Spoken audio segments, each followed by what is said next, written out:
Salut à tous, aujourd'hui on se retrouve pour l'épisode numéro 118 de l'After Zappimage. On va débuter donc avec la victoire de l'OGC Nice face à l'AS Saint-Etienne, 1-0 pour les Niçois. Nice s'impose donc et revient à hauteur de Nantes à la 5e place de Ligue 1. Saint-Etienne est 16e avec un petit point de la 18e place de barragiste en Ligue 1, toujours inquiétant pour l'AS Saint-Etienne.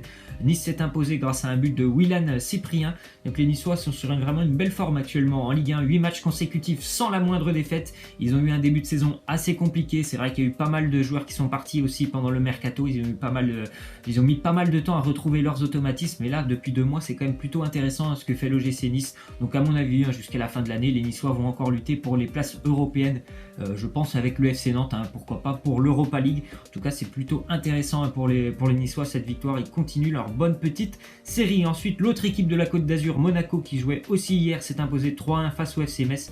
Donc victoire importante aussi pour les Monégasques qui vont devoir suivre le train d'enfer mené par Lyon et Marseille devant, parce que Monaco a peut-être un petit peu plus de mal que Lyon et Marseille, notamment sur les matchs à l'extérieur. Donc Monaco a battu le FC Metz dernier sur les Messins qui ont eu très peu d'occasions hier lors de ce match. Monaco a ouvert le score juste avant la mi-temps grâce à Rorgué d'une magnifique reprise en dehors de la surface. Il s'est d'ailleurs blessé sur ce but. Et puis en deuxième période, Rachid Ghezal et Ronny Lopez ont permis aux Monégasques de s'imposer assez logiquement dans un match qu'ils ont complètement dominé. On continue donc avec l'Olympique Lyonnais qui a surpris le Paris Saint-Germain au Groupama Stadium. Victoire des Lyonnais 2-1 face à Paris grâce à des buts de Nabil Fekir et Memphis Depay. Vous voyez d'ailleurs les minutes de Fekir dès l'entrée. Première minute, je crois que c'était 30 secondes, quelque chose comme ça, mais ça a fait du coup première minute. Et Depay à la 94e. Kurzawa aussi un but à la 45e juste avant la mi-temps. Donc des buts vraiment marqués à des moments importants d'un match, à début de match, fin de match et juste avant la mi-temps. Les 3 buts sont d'ailleurs magnifiques, vous pouvez aller les voir, c'est vraiment des buts assez magnifiques. Le but de Fekir sur un coup franc vraiment magistral, je pense aussi qu'il est un petit peu aidé par le mauvais placement d'Alphonse Areola. Le but de Depay est vraiment magnifique aussi, et le but de Kurzawa pareil, magnifique reprise de volée, pleine surface, elle fracasse la barre. Vraiment belle victoire de l'Olympique Lyonnais qui a fait un très bon début de match. Je pense les 15-20 premières minutes ont été vraiment intéressantes de la part des Lyonnais avec beaucoup d'intensité, ce qui a énormément gêné le Paris Saint-Germain. Après le PSG a repris le dessus, surtout jusqu'à la mi-temps, sans avoir de réelles occasions. Et puis en deuxième période, ce qui a aidé l'Olympique Lyonnais, c'est l'expulsion de Dani Alves. Lyon a pu vraiment prendre le jeu à son compte. Et voilà, ça termine par une victoire, ce qui est quand même assez inquiétant pour le PSG parce que c'était encore un gros test et ils n'ont pas passé ce gros test à quelques semaines de recevoir le Real Madrid, ou se déplacer plutôt chez le Real Madrid. On continue avec la déclaration d'Anthony Lopez. Il nous dit que Kylian Mbappé était concentré sur le ballon. Moi j'arrive à intervenir et lui ne me voit pas. Il se tourne au moment où il y a l'impact. Je ne sais pas si vous avez vu les images, il y a eu un impact assez dur entre Anthony Lopez et Kylian Mbappé. Kylian Mbappé est d'ailleurs sorti sur blessure après ce contact. Vraiment, c'est un contact assez physique. Il s'est vraiment pris un gros coup. Je pense qu'il a eu la respiration coupée et puis il était complètement sonné par ce choc. Kylian Mbappé, en plus de ça, 5 minutes avant il s'était vraiment ouvert le derrière de la tête, Kylian Mbappé, donc c'était assez inquiétant, mais les nouvelles ont l'air d'être assez rassurantes aujourd'hui. On continue avec la Ligue de football professionnel qui travaille pour trouver une issue favorable dans le dossier Martin Terrier. Une réunion est prévue mercredi. En fait, ce qui pose problème, c'est tout simplement qu'il y a des clubs qui sont un petit peu mécontents que Martin Terrier aille terminer la fin de saison du côté de Strasbourg. C'est surtout les clubs qui vont lutter pour le maintien. Ils sont assez mécontents de ça parce que normalement s'il est transféré à Lyon, les clubs préféreraient qu'il aille directement du côté de Lyon et qu'il ne termine pas la saison du côté de Strasbourg parce que c'est un joueur super important pour le Racing. Ensuite on voit que Nabil Fekir a inscrit 3 buts sur coup franc direct en Ligue 1 cette saison, plus que tout autre joueur du top 5 européen. C'est quand même un spécialiste. Magnifique coup franc, même si on peut dire Alphonse Areola était mal placé, il a pris l'information, il était mal placé, il l'a mis au premier poteau en frappant assez fort, c'est passé directement. Magnifique ce but de Nabil Fekir. Je me souviens aussi d'un coup franc contre Monaco il n'y a pas très longtemps qui était assez magnifique, donc c'est vraiment un spécialiste et voilà, il a vraiment un coup de pied gauche qui est assez magnifique, ce coup de pied gauche, donc c'est pour ça qu'on aimerait un petit peu le voir aussi jouer en équipe de France. Ensuite on voit que Gustavo Poyet est le nouvel entraîneur des Girondins de Bordeaux, c'est officiel depuis vendredi. Bordeaux s'est imposé en plus ce week-end, même si Gustavo Poyet n'était pas sur le banc. Ils sont imposés lors du derby face au FC Nantes. On voit les statistiques d'ailleurs de Gustavo Poyet, statistiques assez inquiétantes sur les 2 dernières expériences qu'il a eues en Chine et en Espagne avec le Betis. C'est 25% de victoire, donc c'est quand même assez inquiétant Pour les Girondins de Bordeaux, moi je l'ai connu lorsqu'il était à Brighton, vous voyez l'équipe qui est tout en bas, c'était lorsqu'il était en Division 2 anglaise où il avait des statistiques, voilà, c'était 50% de victoires, c'était plutôt pas mal et après ça s'est un petit peu dégradé, notamment avec Sunderland.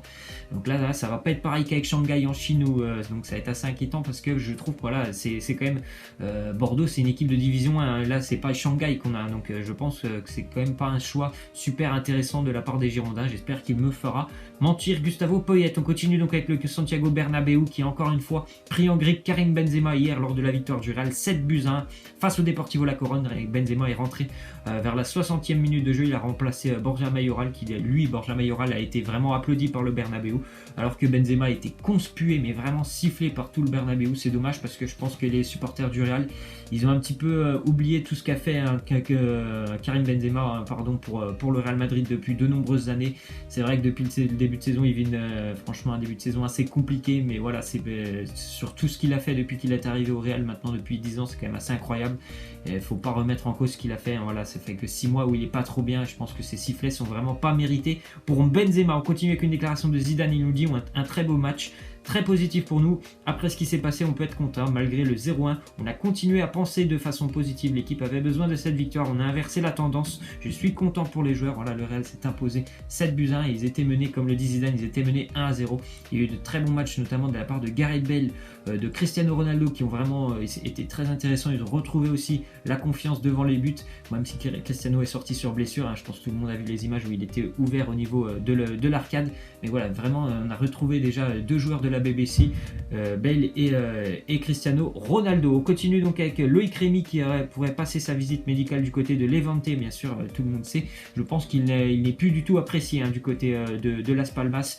L'entraîneur ne veut plus du tout entendre parler de Loïc Rémy, et Loïc Rémy pourrait rebondir du côté de Levante qui est lui aussi très mal classé en Liga. Ensuite on voit que les dirigeants d'Arsenal se sont déplacés en Allemagne pour tout simplement essayer d'accélérer le transfert de Pierre-Emerick Aubameyang. Ça se fera peut-être cette semaine, et en plus de ça, il y a toujours cette rumeur qui court d'Olivier Giroud, un petit peu, on va dire c'est pas un échange parce qu'à mon avis il y aura une indemnité, mais pourquoi pas un petit peu un échange plus des fonds monétaires. Donc Olivier Giroud qui va à Dortmund et Aubameyang qui lui irait du côté d'Arsenal. Ensuite on voit que Chelsea propose d'inclure Michy Batshuayi dans le deal pour faire venir Edin Dzeko et Emerson du côté de Chelsea. Donc la Roma qui pourrait perdre Dzeko et Emerson, ce qui est quand même assez surprenant étant donné que Dzeko est un énorme buteur pour l'AS Roma. Il a de très très bonnes statistiques avec la Roma, Edin Dzeko. Je pense que si Michy Batshuayi vient à Rome, à mon avis Chelsea va devoir payer quand même, sortir une petite indemnité financière parce que je pense qu'il n'a pas le niveau d'Edin Dzeko, Michy Batshuayi. Ensuite on voit que City s'est imposé face à Newcastle 3-1 pour les Citizens qui ont repris leur marche en avant après la première défaite encaissée du côté de Liverpool la semaine dernière. 82% de possession de balle pour City lors de ce match face à Newcastle, triplé de Sergio Aguero. Donc encore une fois une très très belle victoire de Manchester City qui continue son petit bonhomme de chemin en tête de la Première Ligue. Concernant l'autre club de Manchester, c'est United qui s'est imposé à Burnley 1-0 grâce à un magnifique but d'Anthony Martial. Donc Manchester qui prend 3 points importants face à une équipe qui est quand même difficile à jouer, cette équipe de Burnley. Ils étaient venus d'ailleurs prendre au match aller un point du côté d'Old Trafford, cette équipe de Burnley, en menant 2-0. Ils avaient été rejoints à 2 buts partout.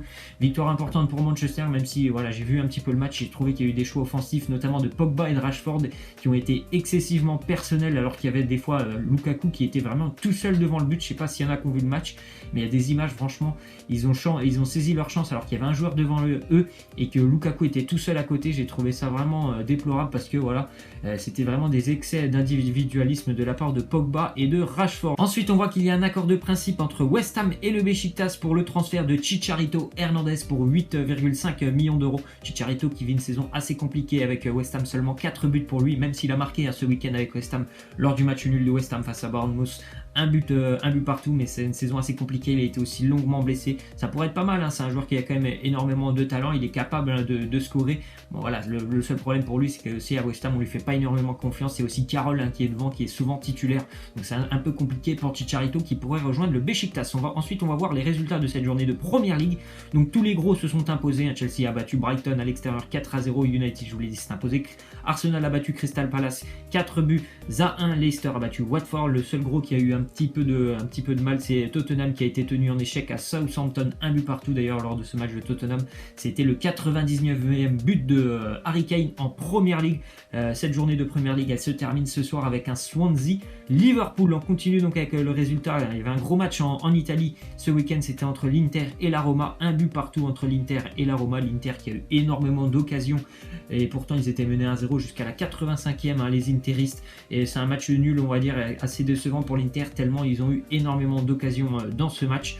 But pour la Roma de Stéphane El Shaarawy et pour l'Inter c'est Vecino. L'Inter qui n'a plus gagné en Serie A depuis maintenant le 3 décembre. Ensuite on va terminer surtout avec la question de fin. Vous voyez l'image de joie des joueurs du Real Madrid lors de la victoire hier 7-1 face au Deportivo La Corogne. Donc la petite question de fin, c'est est-ce que pour vous, après ces 2 victoires consécutives, voilà, cette semaine ils ont gagné en coupe et ils ont gagné hier en championnat, 2 victoires consécutives, est-ce que la machine du Real de Madrid est en train de se relancer? Pour moi il va falloir attendre confirmation. Il y a aussi une grosse semaine pour le Real là, ils vont rejouer déjà le match retour de la Coupe du Roi face à Leganés, et en plus de ça ce week-end ils ont un match important en Liga. Ils vont se déplacer chez Valence, un match important parce que Valence est toujours devant au classement. Donc je pense que la machine est vraiment en train de repartir, mais je vais attendre confirmation ce week-end parce que bien sûr le match du Paris Saint-Germain approche, donc c'est vraiment important que le Real reprenne un petit peu de confiance, c'est important pour eux. Voilà, c'est la fin de cet After Zap Image, j'espère que ça vous aura plu. N'hésitez pas à lâcher des likes, à vous abonner. Moi je vous laisse et je vous dis à la prochaine, ciao.